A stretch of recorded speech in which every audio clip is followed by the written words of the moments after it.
Hi friends, ఈరోజు మనం తుల్జాపూర్లో ఉన్నటువంటి తుల్జా భవాని అమ్మవారి క్షేత్రం గురించి తెలుసుకోబోతున్నాం.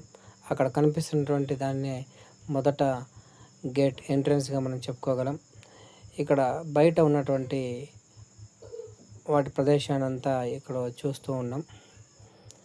తుల్జాపూర్లో ఉన్నటువంటి తుల్జా భవాని అమ్మవారు కొల్లాపూర్లో ఉన్నటువంటి మహాలక్ష్మి ఇద్దరు అక్కా చెల్లెలు అని చెప్పుకుంటారు. అంతేవిధంగా కాకుండా ఇక్కడ క్షేత్రంలో ఇక్కడ కనిపిస్తున్నటువంటి నీరు చాలా పవిత్రంగా భావిస్తారు. గుడిలోకి ఎంటర్ అయ్యే ముందు ఆ నీరును తలపైన కానీ లేదంటే అలా మొహం కడుక్కొని కానీ చేసి గుడిలోకి ఎంటర్ అవ్వడం అనేటువంటిది జరుగుతుంది.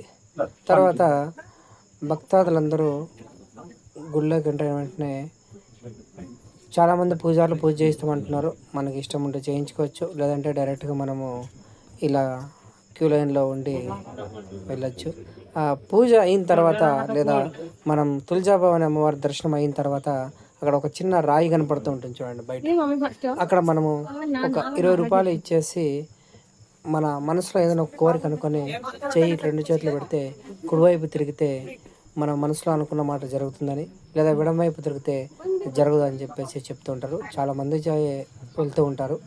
అక్కడ కనిపిస్తుంటే దాన్నే మనము గర్భగుడిగా చెప్పుకోవచ్చు.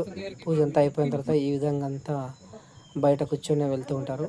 అంతేకాకుండా మనకు శివాజీ మహారాజ్ వారు వాళ్ళ ఇంటి వెలుపుగా భావిస్తూ ఉంటారు.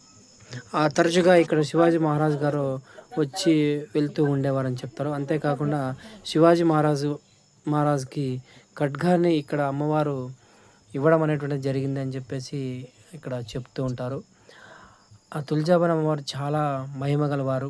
ఎందుకంటే ఇక్కడ వచ్చినటువంటి భక్తాదులకి ఆమె పొయ్యి మీద వస్తుందని చెప్తారు కదా, ఆ విధంగా వచ్చి ఊగుతూ ఉంటారు.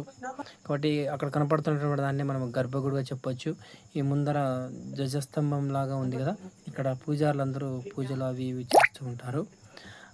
ముఖ్యంగా అయితే ఇది మనం చాలా చూడవలసిన ప్రదేశమే. ఎవరన్నా వెళ్ళాలనుకుంటే షోలాపూర్ నుంచి వెహికల్స్ ఉంటాయి. ఆ వెహికల్స్లో ఇక్కడ వెళ్ళేసి మనము దర్శనం చేసుకోవచ్చు. బాగా చూడడానికి కూడా బాగా ఉంటుంది. చాలా మహిమ గలవారని చెప్పేసి చెప్తూ ఉంటారు.